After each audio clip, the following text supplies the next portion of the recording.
శ్రీ గురుభ్యో నమ. శ్రీ సమర్థ సద్గురు దర్బారు సాయినాథాయ నమ. దైవం మానుష రూపేణ. అధ్యాయం 17. దర్బారు నగరంలో నిత్య కార్యక్రమములు. దర్గామాత మందిరంలో దీపం ఉదయం 5 గంటలకు. ఆ తర్వాత దర్బారు సాయి కాకడ ఆరతి, స్వామి వద్ద స్తోత్రపారాయణ, దర్గామాత మందిరంలో అర్చన, దర్గాలలో దీపారాధన, దస్తగిరి స్వామి వద్ద దీపం, అశ్వత్థనారాయణుని వద్ద దీపం. స్వామితో ప్రశ్న సమాధానం 10:30 ఆ తర్వాత మధ్యాహ్న ఆరతి, సిద్ధమంగళ స్తోత్ర పారాయణ, దర్గామాత మందిరంలో దీపం సాయంత్రం 6 గంటలకు. దర్గాలలో దీపారాధన, దస్తగిరి స్వామి వద్ద దీపం, అశ్వత్థనారాయణుని వద్ద దీపం. సాయం ఆరతి సాయంత్రం 6:45 దర్గామాత మందిరంలో అర్చన, సేజ్ ఆరతి రాత్రి 9:45. ప్రతి నెల పౌర్ణమి శ్రీ సమర్థ సద్గురు దర్బారు సాయి సత్యవ్రతము. ప్రతి గురువారం దర్గాలో గురువులకు దర్బారు సాయినాథునికి అభిషేకం చేస్తారు. ఆశ్రమంలో దైనందిక కార్యక్రమం ఉదయం 4 గంటలకు ప్రారంభమవుతుంది. స్నానాధికాలు ముగించుకుని 5 గంటలకల్లా స్వామి అమ్మయ్య సమాధి దర్శనం చేసుకుని అఖండ దీపంలో నెయ్యి వేయటానికి వచ్చేవారు. ఉదయం శ్రీ సద్గురు మాతాజీ సమాధి మందిర ద్వారం తెరిచేటప్పుడు స్వామి ఈ విధంగా ప్రార్థన చేసేవారు. తెల్లవారెను తూర్పు దిక్కున తెరలు తెరలుగా తెచ్చెను, మేలుకోవమ్మ దర్గామాత మమ్మేలుకోమమ్మ దర్గామాత. చాలా సంవత్సరాలు ఉదయం 5:30 అమ్మయ్య సమాధి మందిర దర్శనం పూర్తి చేసుకుని సాయినాథుని మందిరానికి వెళ్ళేవారు. తర్వాతి కాలంలో స్వామి పెద్దవారైనాక చాలా పట్టుదలతో నడుము వంగిపోయినా ఒకరి చెయ్యి పట్టుకుని నెమ్మదిగా వచ్చేవారు. మొదట్లో మందిరం లోపలికి వెళ్ళి దర్శనం చేసుకునేవారు. తర్వాతి కాలంలో దారిలో ఉన్న మెట్లెక్కి దిగలేక అనంత కళ్యాణ మండపంలో కూర్చుని దూరం నుండే నమస్కరించుకునేవారు. ఈ విధంగా 2016 దాకా స్వామి అమ్మయ్య సమాధి మందిరం దర్శనం చేసుకున్నారు. తర్వాత 86 సంవత్సరాల వయసులో శరీరం సహకరించక మానుకున్నారు. నెమ్మదిగా అమ్మయ్య సమాధి మందిరం నుండి సాయినాథుని మందిరానికి వెళ్ళేవారు. సాయినాథుని మందిర వాకిలి ముందర నిలబడి తలెత్తి చూస్తే అమ్మయ్య మందిర గోపుర శిఖరం కనబడుతుంది. స్వామి ప్రతిరోజు శిఖర దర్శనం చేసుకునేవారు. ఆ గోపురం మీద ఒక విద్యుత్ దీపం ఉంది. ఎప్పుడైనా ఆ దీపం వేయటం మర్చిపోతే మందలించేవారు. సాయినాథ మందిర వాకిలి నుండే ఆశ్రమం గేటు ద్వారా చూస్తే దర్గాలలో సమాధిలో ఉన్న మహాత్ములు కనబడతారు. వారికి కూడా నమస్కారం చేసుకునేవారు. తర్వాత నెమ్మదిగా మందిర వాకిలి బీగం తీసుకుని లోపలికి వెళ్ళేవారు. సాయినాథుడి ముందర ఉన్న తెర తొలగించి కట్టేవారు. తర్వాత స్వామి మందిరం లోపల బయట లైట్లు వేసేవారు. అంతరాలయంలో వాకిలి బీగం తీసేవారు. వాకిలి వద్ద పెట్టిన నెయ్యిపావు బీగం తీసుకుని అంతరాలయంలోకి వెళ్ళేవారు. తర్వాత 2 భక్తులు లోపలికి వెళ్ళేవారు. మందిరంలో తెరలు తొలగించుకోవటానికి, కసువు తోసుకుని ఆరతి పుస్తకాలు సర్దుకోవటానికి వీరు సహకరించేవారు. ఒకరు సాయినాథుని అంతరాలయం చుట్టూరా, మరొకరు సాయినాథుని ముందర ఉన్న ప్రదేశంలో కసువు తోసేవారు. గురువారం రోజు మాత్రం కసువు తోసినాక స్వామి గిన్నెతో మందిరమంతా నీళ్లు చల్లేవారు. తర్వాత భక్తులు అలికి తుడిచేవారు. ఈ పని ఆయన శక్తి ఉన్నంత కాలం చేశారు. భక్తులు ఈ కసువంతా చాటులోకి ఎత్తుకుని ఆశ్రమ ప్రహరీ గోడ అవతల పడేసేవారు.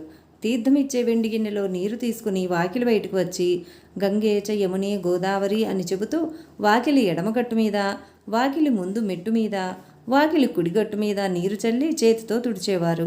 తర్వాత గోనె సంచి పట్టాను మెట్టు మీదకు లాగి వేసి చేతితో 2 దెబ్బలు వేసేవారు.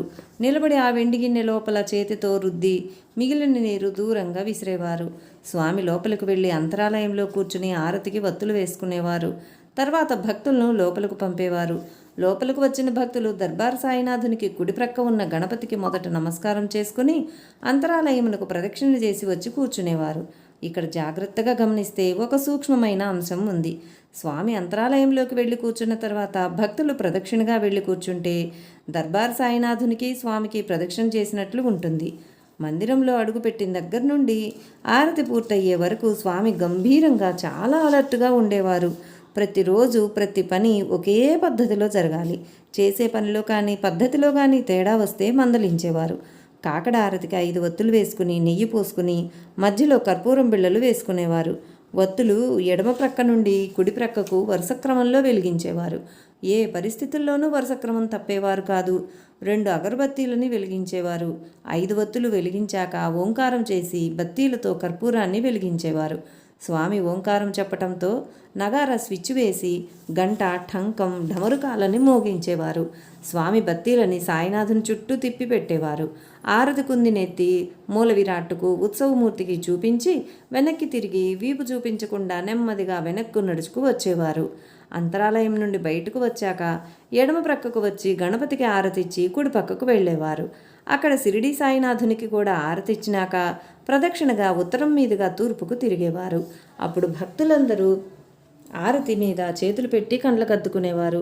ఆరతిని ఒక్కసారి మాత్రమే కండ్లకు అద్దుకునేవారు. ఎవరన్నా కొత్త వాళ్ళు వచ్చినప్పుడు 3 సార్లు అద్దుకుంటే స్వామి అరిచేవారు. ఈ నమస్కరించుకునే సమయంలో చేయి కదలటంలో గాలికి ఆరతిలో ఉన్న వత్తులు ఏమైనా ఆరిపోతే గట్టిగా మందలించేవారు. ఎట్టి పరిస్థితిలో ఆరతి నేల మీద పెట్టేదాకా 5 వత్తులు వెలుగుతూ ఉండాలని జాగ్రత్తగా పట్టుదలగా ఉండేవారు. ఎప్పుడన్నా 1-2 వత్తులు ఆరిపోతే అక్కడే ఉన్న శంకరయ్యను కానీ గోవర్ధన్ను కానీ వెలిగించమనేవారు. ఈ విధంగా శరీరంలో సత్తువ ఉన్నంతకాలం చేశారు. చివర్లో ఆరతి ఎత్తే ఓపిక లేక నేల మీదే పెట్టి నమస్కరించుకునేవారు. ఆరతి అయినాక స్వామి అంతరాలయంలోనికి వెళ్ళి 1 నిమిషం కూర్చునేవారు. తర్వాత వెండి గిన్నెలో తీర్థం తీసుకువచ్చి నిలబడి భక్తులకు ఇచ్చేవారు. ఓపిక తగ్గినాక కొంతకాలం కూర్చుని ఇచ్చారు. తర్వాత కొంతకాలం స్వామి అంతరాలయంలో కూర్చుని గోవర్ధన్తో కానీ ప్రకాష్తో కానీ సత్యమన్నతో కానీ ఇప్పించారు. ఈ విధంగా భక్తులందరికీ తీర్థం ఇచ్చినాక ఆఖరికి స్వామి కొంత ఊది నోట్లో వేసుకుని తీర్థం తీసుకునేవారు. చాలా కాలం పట్టుదలగా సూర్యోదయంలోకి తీర్థం ఇచ్చారు. తీర్థమైనాక పటిక బెల్లాన్ని ప్రసాదంగా పెట్టేవారు. తర్వాత ఎవరన్నా భక్తుడు నేల మీద పడ్డ తీర్థాన్ని గుడ్డపెట్టి అలికేవారు. నేల మీద పడ్డ తీర్థాన్ని తొక్కటాన్ని స్వామి ఇష్టపడేవారు కాదు. దర్బారు సాయి మందిరంలో కాకడ ఆరతి తీర్థప్రసాదాలు అయిన తర్వాత గోవిందనామాలు చదివేవారు. గోవిందనామాల పారాయణ పూర్తయిన తర్వాత స్వామివారు తమ కనుబొమ్మల మధ్య కుడి చేతి వేలితో చిన్నగా కొట్టుకుంటూ ఓం శ్రీ అచ్యుతానంద గోవిందాయ నమః ఓం అన్న నామాన్ని కొన్నిసార్లు స్మరణ చేసేవారు. తర్వాత ఈ క్రింది నామాలను కూడా స్మరణ చేసేవారు. ఓం గోమాత గోవిందాయ నమః ఓం ఓం గోవర్ధన గిరిధర గోపాల బాల ఓం ఓం గోవింద రామ్ రామ్ గోపాల హరి హరి ఓం ఓం హరిహరపుత్ర స్వామియే శరణమయ్యప్ప ఓం ఓం భద్రాచలవాస నిత్యాగ్నిహోత్ర శ్రీ సద్గురు గోవింద స్వామియే నమః ఓం. ఈ పైనామాలు స్మరణ చేసినాక సద్గురు పరబ్రహ్మార్పణమస్తు అని చెప్పి సత్సంగానికి మలయాళ స్వామివారి గ్రంథాన్ని పారాయణకు ఇచ్చేవారు. సత్సంగంలో గ్రంథపఠన అయినాక స్వామి గ్రంథాన్ని తిరిగి తీసుకుని ఓం నమ శివాయ అని 5 సార్లు చెప్పేవారు. ప్రజ్ఞానం బ్రహ్మ అని 3 సార్లు చెబుతూ పుస్తకాన్ని కవర్లో పెట్టేవారు. తర్వాత ఓం సాయి శ్రీ సాయి జై జయ సాయి 3 సార్లు, ఓం సాయి నమో నమః శ్రీ సాయి నమో నమః జయ జయ సాయి నమో నమః 3 సార్లు, హరే రామ సాయి రామ హరే హరే 3 సార్లు, హరే కృష్ణ సాయి కృష్ణ హరే హరే 3 సార్లు, ఓం నమో భగవతే వాసుదేవాయ. గురువుల నామాలు ఓం నారాయణ ఆదినారాయణ వెంకయ్య స్వామియే శరణమయ్య 16 సార్లు ఇది స్వామి చెప్పేవారు. ఓం సాం శరవణ భవ 5 సార్లు, దిగంబర దిగంబర దత్తాత్రేయ దిగంబర దిగంబర దిగంబర శ్రీపాదవ శ్రీవల్లభ దిగంబర దిగంబర దిగంబర నృసింహ సరస్వతి దిగంబర దిగంబర దిగంబర అవధూత చింతన దిగంబర 3 సార్లు.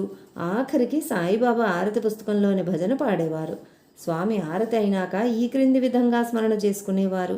శ్రీశైలేశం శివలింగం, శ్రీ గురు నిలయం శివలింగం, ఆనందమయం శివలింగం, అమృతమయం శివలింగం, ఇందుశేఖరం శివలింగం, ఓం భ్రమరాంబికాయై నమో నమః. ఉదయం 9:30 తర్వాత దర్గాల దగ్గర దస్తగిరి స్వామి దగ్గర అశ్వత్థనారాయణుని దగ్గర నేతితో దీపాలు పెడతారు. తర్వాత 10:30 గంటల పైన 12 గంటల వరకు వచ్చిన భక్తులకు వాళ్ళు అడిగే ప్రశ్నలకు సమాధానం చెప్తారు. మధ్యాహ్న ఆరతి 12 గంటలకు, తర్వాత 1:30 నుండి 3 గంటల్లోపు స్వామి సన్నిధిలో సిద్ధమంగళ స్తోత్రం చేస్తారు. తర్వాత సాయంత్రం 5 గంటల నుండి 6 గంటల 15 నిమిషాల వరకు స్వామి సన్నిధిలో స్తోత్రపఠనము, గ్రంథపఠనము జరుగుతాయి. చాలా కాలం స్వామి సాయంత్రం కూడా భక్తుల సమస్యలకు పరిష్కార మార్గం చూపేవారు. పెద్దవారైన తర్వాత సాయంత్రం స్వామి ప్రశ్న చెప్పటం మానేశారు. సాయంత్రం 6 గంటల 45 నిమిషాల తర్వాత సాయం హారతి సత్సంగము జరుగుతుంది. రాత్రి 9:30 గంటల తర్వాత పవళింప హారతి చేస్తారు. సేజారతి అయిన తర్వాత మొదట సాయినాథుడికి ఎడమ ప్రక్క, తర్వాత కుడి ప్రక్క వింజామర వీచేవారు. వింజామర వీస్తున్నప్పుడు దేవదేవ జగన్నాథ కృపాళో భక్తవత్సల అని 5 నుండి 10 సార్లు చెప్పేవారు. తర్వాత అనంతరంగం శ్రీవైకుంఠం రాజ్యమంతా రామభజన, సిరిడీవాస సాయినాథ మహారాజా పవళించవయ్య, ద్వారకామాయివాస సాయినాథ మహారాజా పవళించవయ్య, ఓం సాయి శ్రీ సాయి జయ జయ సాయి మహారాజా పవళించవయ్య, ఓం శ్రీ సమర్థ సద్గురు సాయినాథ మహారాజా పవళించవయ్య, పరిపూర్ణావతార పరబ్రహ్మస్వరూప పరమాత్మ సద్గురుదేవ సాయినాథ మహారాజా పవళించవయ్య, సద్గురుదేవ పవళించవయ్య, సద్గురుదేవ పవళించవయ్య, సద్గురుదేవ సద్గురుదేవ సద్గురుదేవ. సద్గురువులోనే విశ్వమంతా ఉన్నది. విశ్వమధ్యంలో శ్రీగురుడు ఉన్నాడని గురుగీతలో చెప్పినట్లు తనను ఆశ్రయించిన భక్తులకు ఇబ్బందులు వస్తే స్వయంగా తన గురువుగారికే వచ్చాయని తలచి సత్శిష్యుడిలాగా సకల ఉపచారాలు చేస్తారు స్వామి. ఇంతటి నిత్య కార్యక్రమంలో టెలిఫోన్ ద్వారా స్వామి ఆశీస్సుల కోసం మాట్లాడే వారెంతమందో, ఆఖరికి అర్ధరాత్రి పూట కూడా ఫోన్ మోగితే స్వయంగా స్వామి ఫోన్లో మాట్లాడి సమాధానపరుస్తారు. కొంతమంది భక్తులు స్వామిని ప్రార్థించి వారానికి ఒకరోజు మాట్లాడాలని ఫోన్ చేసి మాట్లాడుతూ ఉంటారు. ఎప్పుడైనా వారు ఫోన్ చేయలేక తరువాత రోజు ఫోన్ చేస్తే ఎందువల్ల ఫోన్ చేయలేదు అని గుర్తుంచుకొని అడుగుతారు. ఇంతటితో స్వామివారు అలసిపోతారా అంటే లేదే. తన చుట్టూ ఉన్న భక్తుల మనసులో తలెత్తిన దుష్టతలంపులను తీసివేయటానికి కోపంతో అరిచి హెచ్చరిస్తారు. అంతేకాక తనను ఆశ్రయించిన వారు ఏమరపాటుగా ఉంటే వారిని తగు విధంగా సంస్కరిస్తారు. ఆశ్రమంలో ప్రతిరోజు గురు, శుక్ర, ఆదివారాలలో దర్గాలోని గురువుల వద్ద 1 గ్లాసు పాలు, 1 గ్లాసు నీళ్లు సమర్పిస్తారు. మంగళ, బుధ, శనివారం అశ్వత్థనారాయణుని వద్ద సమర్పిస్తారు. సోమవారం మాత్రం మహబూబ్ సుభాన్ స్వామి వద్ద సమర్పిస్తారు. ఆశ్రమంలో జరిగే ఉత్సవాలన్నీ కూడా స్వామి కృప వల్ల మాత్రమే జరుగుతున్నాయనటానికి కొన్ని ఉదాహరణలు.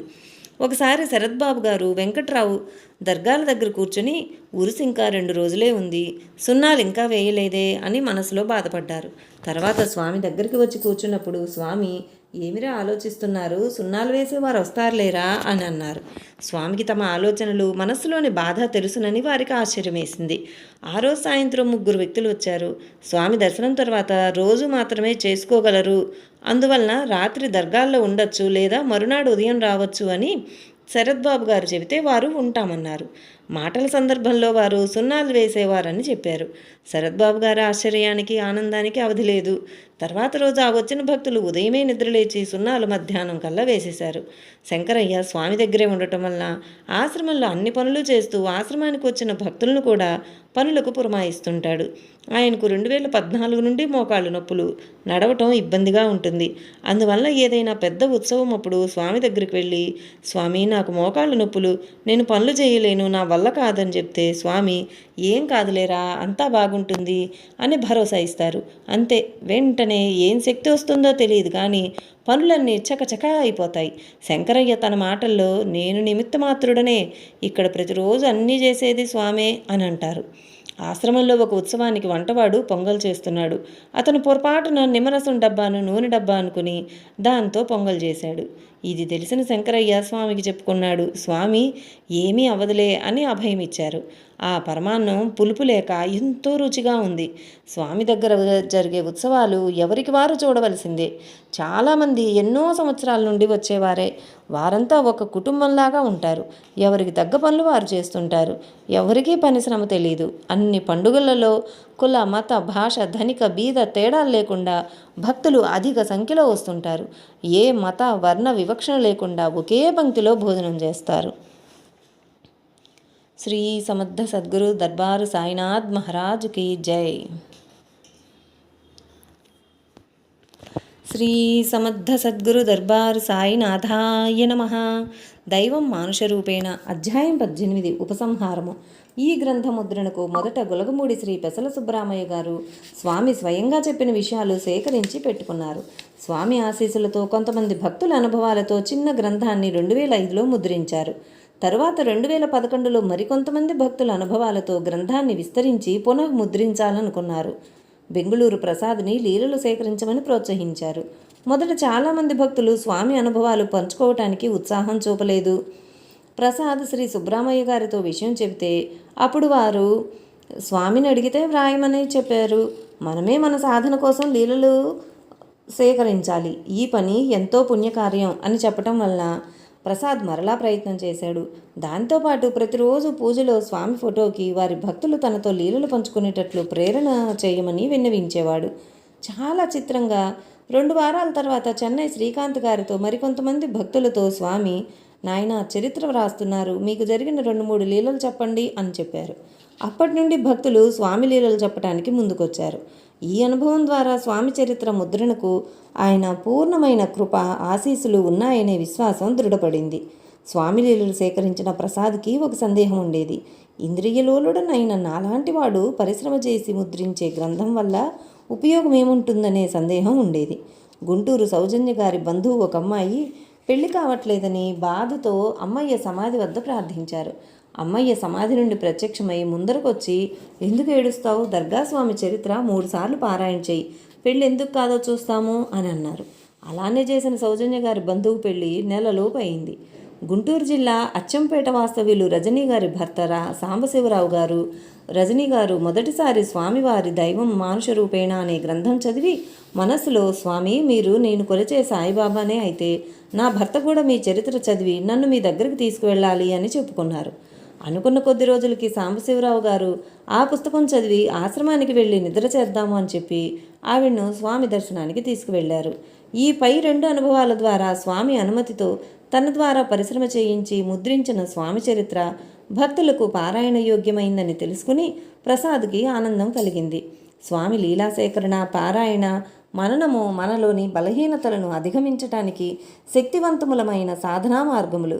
శ్రీ షిరిడీ సాయినాథుని హేమాత్ పంతను భక్తుడు వారి దివ్య చరిత్ర వ్రాయడానికి అనుమతి కోరినప్పుడు ఆ సద్గురుమూర్తి అతనిని ఆశీర్వదించి తమ లీలలను శ్రద్ధగా పారాయణ చేసి వాటిని గూర్చి మననం చేసిన వారికి జ్ఞానధనం లభించగలదని హామీ ఇచ్చారు. ఈ విషయం స్వామి లీలలకు కూడా వర్తిస్తుంది. మనము గురుభక్తిని నిలుపుకొని పెంపొందించటానికి సద్గురు చరిత్ర పారాయణ, మననము, సత్సాంగత్యము బలమైన సాధనాలు.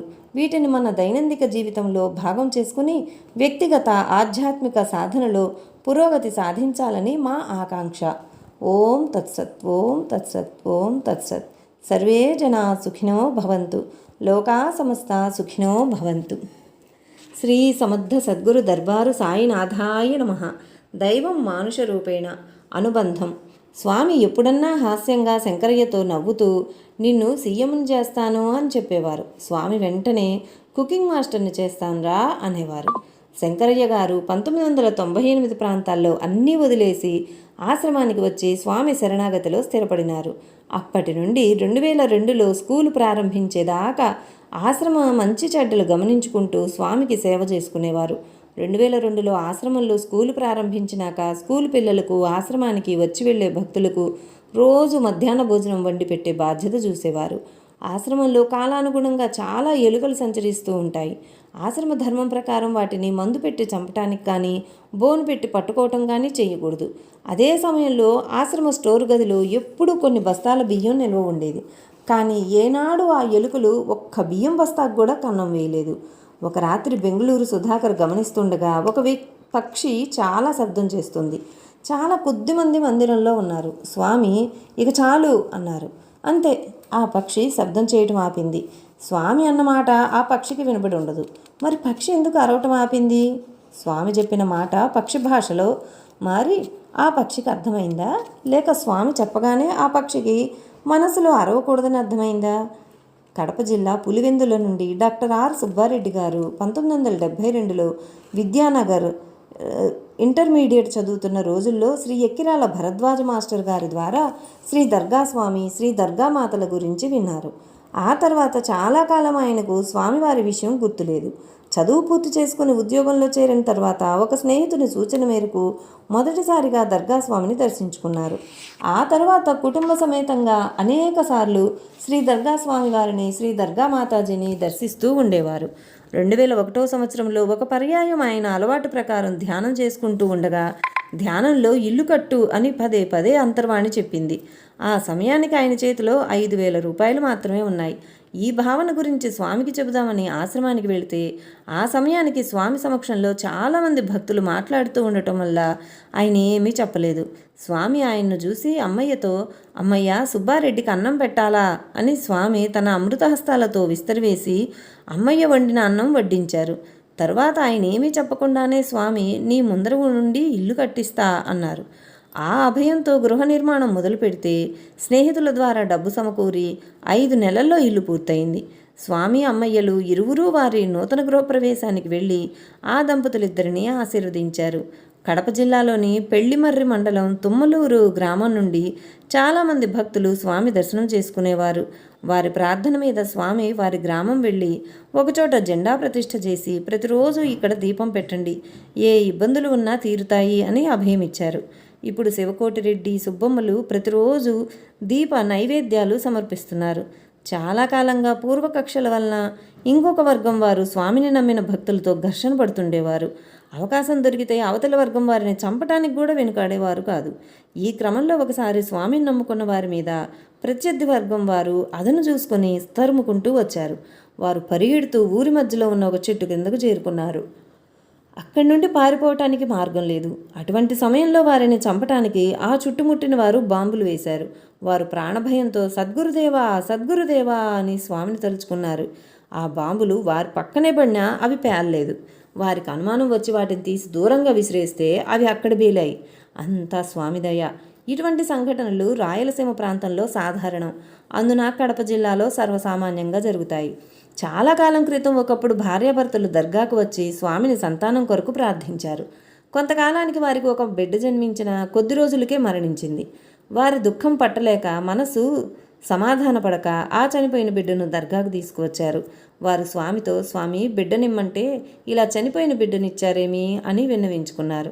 స్వామి ఆ బిడ్డ కాళ్లను ఒక చేత్తో పట్టుకుని దర్గాల దగ్గర గిర్ర గిరా గాలిలో తిప్పారు. అంతే, ఆ బిడ్డ గుక్కబెట్టి ఏడవడం మొదలుపెట్టింది. అంతటితో స్వామి సమర్థత తెలిసి ఆ దంపతులు స్వామికి ప్రణమిల్లారు. ఒకరోజు దర్గాకు మొదటిసారి వచ్చిన కొందరు భక్తులు దర్గాలో వెలిగించడానికి సాంబ్రాణి కడ్డీలు తెచ్చుకున్నారు. వాటిని ఎక్కడ వెలిగించాలో తెలియక చూస్తుంటే దర్గా పడమర వాకిలి బయట వెలిగించమని దర్గాలో ఉన్న ఇతర భక్తులు వారికి చెప్పారు. వచ్చిన వారిలో ఒక వ్యక్తి వెలిగించిన కడ్డీలు దర్గా లోపల సమాధుల వద్ద దీపం పెట్టే దిన్నెపై పెట్టి నమస్కరించుకున్నాడు.